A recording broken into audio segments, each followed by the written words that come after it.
Finding friendships. So what's important to understand when we're looking for friendships is that the greatest friend that you will ever have is within yourself. And for many people, people just can't get that.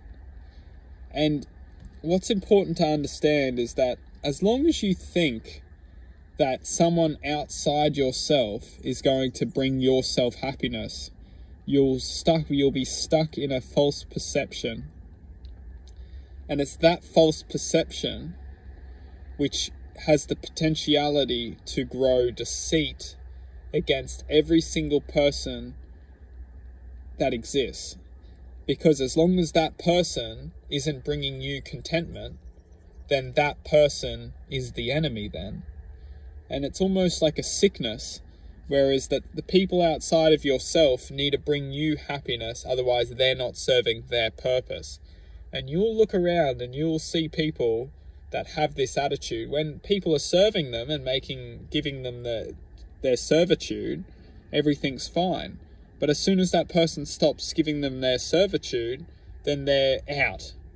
And it's almost like people are very diluted to what friends are.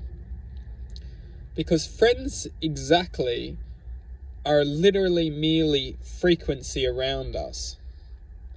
And frequency isn't just for our taking. Frequency is frequency. And frequency itself is here for us to learn. So friends are here for us to learn and here for us to appreciate and acknowledge.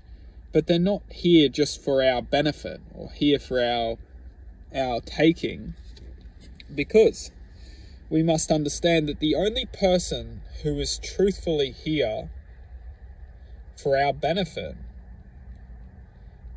is nobody. Nobody in this existence is here for our benefit. Because first of all, we must question who is us as individuals. Us as individuals is merely an imagination. And the imagination which we're endlessly manifesting within. And that manifestation, or that expression of frequency, that expression of light, is always continuously evolving. And that you can refer to as potentially the soul. And the soul itself is remarkable. It has its own dance. And that's why it's so important to learn that dance for yourself. Because it's that self which is acknowledging the dance. The self of which we call us. So we must be very skeptical of who we want to invite into our lives and why we want to invite them into our lives. Because every time we invite someone into our lives, we're learning to bring different energies into our lives, which is a great thing. It's only positive. But we must ask ourselves first, why are we trying to bring someone into our lives, and for what purpose are we bringing them into our lives? Because what we'll find is that if we don't have our intentions right of why we want this person into our lives in the first place, then that person will end up manifesting into someone who maybe didn't need to manifest for us in that way. And it's all about perception. So if we bring someone into our lives purely just for the love of companionship, for the love of company, for the love of joy, for the love of happiness, for the love of memories, experience, then that person will probably stay in our lives for that exact same reason as we brought them in, for the love of everything.